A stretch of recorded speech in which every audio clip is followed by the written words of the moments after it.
Hi friends, welcome back to our channel Mukund vlogs. ఈరోజు నేను మునక్కాయ కర్రీ సింపుల్గా ఎలా చేస్తాను అనేది మీకు చూపిస్తున్నాను.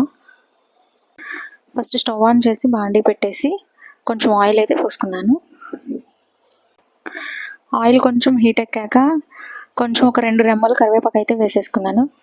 కరివేపాకు కొంచెం చిటపటలాడుతుండగా సన్నగా తరిగిన ఆనియన్స్, నేను పెద్దవి 4 ఆనియన్స్ కట్ చేసుకున్నాను. అలాగే ఒక పచ్చిమిర్చి అవి వేసేసాను. ఈ ఆనియన్స్ అనేది చాలా బాగా వేగాలి, కొంచెం టైం పట్టిద్ది. అందుకని ఆనియన్స్ ఫ్రై అవ్వడానికి కొంచెం సాల్ట్ వేసుకుంటే ఆనియన్స్ త్వరగా ఫ్రై అవుతాయి. నేనైతే సాల్ట్ వేసుకొని ఫ్రై చేసుకుంటున్నాను. మూత పెట్టేసుకొని ఒక 2 నిమిషాలు వదిలేయాలి. తర్వాత మళ్ళీ మూత తీసుకొని ఎంతవరకు వేగాయి అనేది చూసుకుందాం. మళ్ళీ ఒకసారి కలుపుకొని ఇదే టైంలో మనం చిటికెడంత పసుపు అయితే యాడ్ చేసుకోవాలి.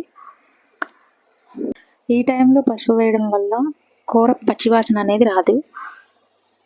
ఆనియన్స్ కొంచెం ఫ్రై అయ్యాక లేతగా ఉన్న కొంచెం పెద్ద సైజు ములక్కాయలు అయితే నేను తీసుకున్నాను. ఆ ములక్కాయలు వేసేసి ఒకసారి కలుపుకొని లిడ్ పెట్టేసుకోవాలి. తర్వాత మూత తీసుకొని ఒకసారి మళ్ళీ కలుపుకోవాలి. అప్పటికి ములక్కాయలు కొంచెం సాఫ్ట్గా అయినాయి. వెంటనే ఒక 2 టమాటాస్ పెద్దవి తీసుకొని మంచిగా కట్ చేసుకొని దానిలో వేసేసుకోవాలి. ఒకసారి మళ్ళీ కలుపుకొని లైట్గా సాల్ట్ పడితే సాల్ట్ వేసుకొని మనం మూత అయితే పెట్టేసుకోవాలి. సేమ్ టమాటాలు వేగడానికి కూడా కొంచెం సాల్ట్ అనేది హెల్ప్ అవుతుంది. ఒకసారి కలుపుకొని మూత పెట్టేసుకోవాలి.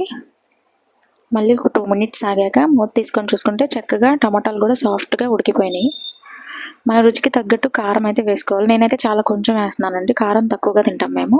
జస్ట్ ఒక స్పూన్ అయితే వేసుకున్నాను. ఆ కారం వేసిన తర్వాత మళ్ళీ ఒకసారి కలిపేసుకొని మూత పెట్టుకొని ఒక 2 మినిట్స్ కుక్ చేయాలి. 2 మినిట్స్ తర్వాత మూత తీసి కర్రీ అడుగు నుంచి కలుపుకోవాలి. ఎక్కడైనా అడుగు అంటుకుంటే అది అనేది మనకు వచ్చేస్తుంది. సో అడుగు నుంచి మనం కర్రీని కలుపుకోవాలి. ములక్కాయలు చెదురుతాయని మీరు అనుకోకండి, ఏమవ్వదు. అట్లా కలుపుకున్న తర్వాత మనం కొంచెం చింతపండు, చాలా కొంచెం చిన్న నిమ్మకాయ సైజ్ అంతా చింతపండు తీసుకొని ముందే నానబెట్టుకొని ఆ వాటర్ని అయితే దాంట్లో వేసేయాలండి. వేసేసిన తర్వాత ఒక్కసారి మంట హై ఫ్లేమ్లో పెట్టుకొని మనం కలిపేసుకొని మూత అయితే పెట్టుకోవాలి. ఒక 2 మినిట్స్ కుక్ అయిన తర్వాత ఒకసారి చూసుకుంటే మీకు అక్కడ కర్రీలో బబుల్స్ ఫామ్ అవుతూ ఉంటాయి. అంటే ఆల్మోస్ట్ 60 to 70% కుక్ అయిపోయినట్టే. మన కర్రీ రెడీ అవుతుంది. ఇదే టైంలో మీరు సాల్ట్ అడ్జస్ట్మెంట్ చేసుకొని ఒక్కసారి మళ్ళీ మూత పెట్టుకొని చూసుకుంటే కర్రీ అయితే కంప్లీట్గా రెడీ అయిపోతుంది. స్టవ్ ఆఫ్ చేసుకొని ఒక 10 మినిట్స్ ఆగిన తర్వాత చూసుకోండి. ఇలా కర్రీ చేస్తే సూపర్గా ఉంటుందండి, త్వరగా కూడా అయిపోతుంది.